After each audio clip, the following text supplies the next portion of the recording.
अस्सलाम वालेकुम। मेरा नाम डॉक्टर फरताश है और मैं बुनियादी तौर पे एक यूरोलॉजिस्ट हूँ। मैं college of physicians and surgeons का फ़ेलो हूँ और आज जिस मौजू पे मैं आपके लिए वीडियो बनाने जा रहा हूँ वो है हाइड्रोसील। हाइड्रोसील बुनियादी तौर पे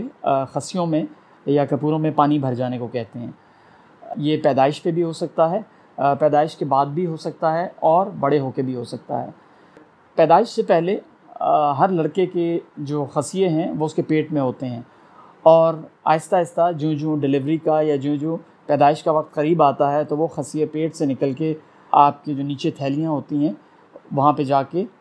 विराजमान हो जाते हैं या उनकी हिजरत वहाँ से होके तो वहाँ तक जाती है। ये जो रास्ता होता है जिससे वो पेट से खसियों तक जाते हैं, अगर ये समटाइम्स खुला रह जाए और प्रॉपर तरीके से बंद ना हो तो उस पर भी ये इस्तेमाल होता है कि पैदाइश के वक्त बच्चे के खसिये थोड़े से बड़े होंगे,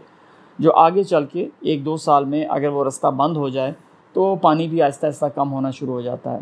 और हमें अपने जो वालिदैन हैं बच्चे के उनको तसल्ली देनी पड़ती है कि ये कोई परेशानी की बात नहीं है। लेकिन समटाइम्स ये होता है कि वो रास्ता इतना खुल जाता है कि उसमें हर्निया भी होता है और उसमें आंतें भी आना शुरू हो जाती हैं, तो उसकी वजह से फिर समटाइम्स ये हाइड्रोसील परसिस्ट करता है और हमें ऑपरेटिव सर्जरी करके इसको ख़त्म करना पड़ता है, ख़ास तौर पे जो हर्निया इसके साथ एसोसिएटेड होता है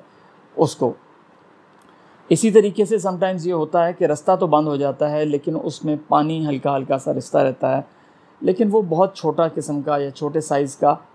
हाइड्रोसील होता है। याद रखें, जो हाइड्रोसील की सबसे बुनियादी अलामत या उसका जो बुनियादी सिम्टम है वो ये है कि हाइड्रोसील खसिये को भारी और बड़ा कर देता है और नॉर्मल जितना खसिया नज़र आना चाहिए उससे कहीं जो थैली होती है वो बड़ी लगती है और ये मरीज़ के वालिदैन, ख़ास तौर पे बच्चों के वालिदैन के लिए बहुत परेशान कुन होता है। तो बचपन में हमें इसको और तरीके से डील करना पड़ता है और जो पेशेंट बड़ा होता है तो उसको और तरीके से डील किया जाता है।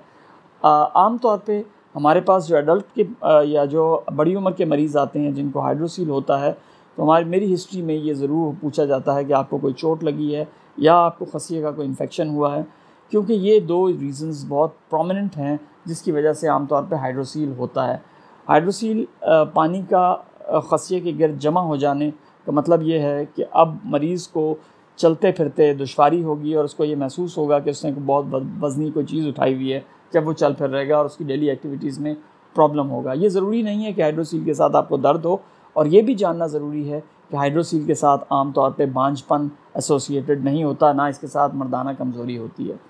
तो हाइड्रोसील अगर छोटा हो और अगर किसी इन्फेक्शन की वजह से हो तो उसको हम दवाइयों से कंट्रोल करके ख़त्म कर सकते हैं या काफ़ी हद तक कम कर सकते हैं। इसके साथ साथ हम मरीज़ को ये भी बताते हैं कि आपने कोई टाइट अंडरवियर पहनना है ताकि जो भार आपका है जब तक ये कम नहीं हो जाता तो आपको इसको सपोर्ट करने में थोड़ी सी हेल्प मिले।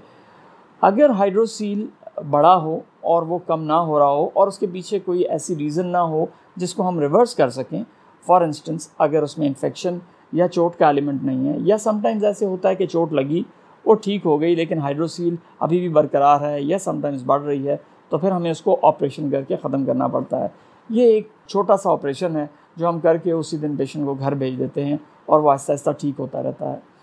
तो